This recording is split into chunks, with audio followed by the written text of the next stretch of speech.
Families whose incomes have fallen are now concerned that they won't be able to make their next mortgage payment.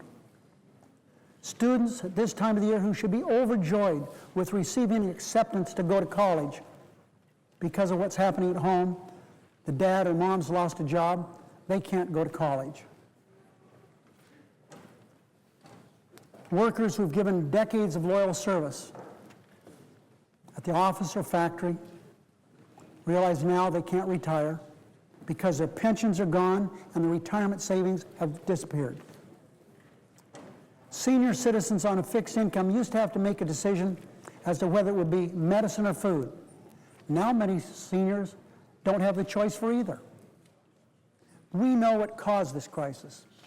8 years of fiscal policies from the previous administrations and its allies in Congress that gave away the store to the expense of the rest of America.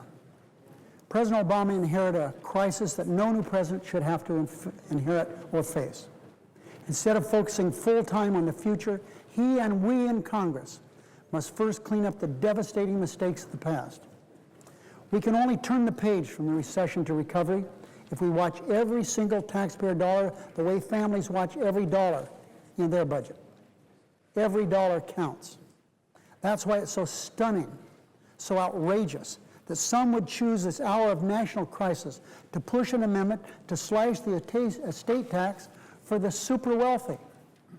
This isn't for the wealthy. This is for the super wealthy. Yet that's what we see here today.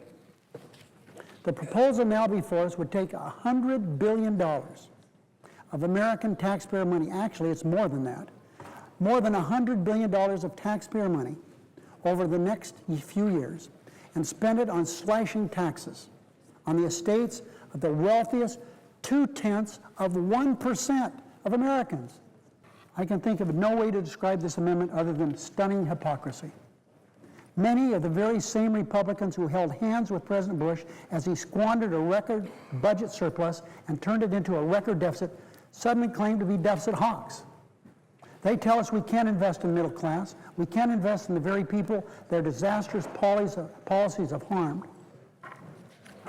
These very same Republicans tried to stop us from providing health insurance to millions of children of low-income families so these kids could go see a doctor when they got sick or got hurt. They fought tooth and nail against President Obama's economic recovery plan because it had the audacity to invest in creating jobs for victims of this recession that Bush created. And now they're fighting against a budget that cuts taxes for the middle class, puts us on a path toward cutting the Republican deficit in half, and invests in middle class priorities like health care, education, and clean and renewable energy. That's what Chairman Conrad has done. After 8 years of creating a deficit, a record deficit, so that they could slash taxes on the ultra-wealthy, now the same Republicans oppose our efforts to help the middle class. These newly hatched deficit hawks say no to any proposal that invests in the people their policies harmed.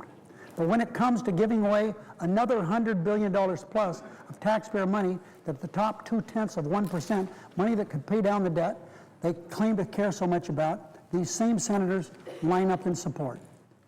Colleagues, it's stunning hypocrisy. Not only that, but it's outrageous hypocrisy. People are suffering now in every city, state, and town in America. I urge my colleagues to oppose this amendment. Amounts to nothing but a giveaway to the wealthiest 0.2% of Americans at the expense of 99.8% of the rest of us. Especially in this hour of economic crisis, this is the wrong priority for our country. I ask everyone to vote no on this.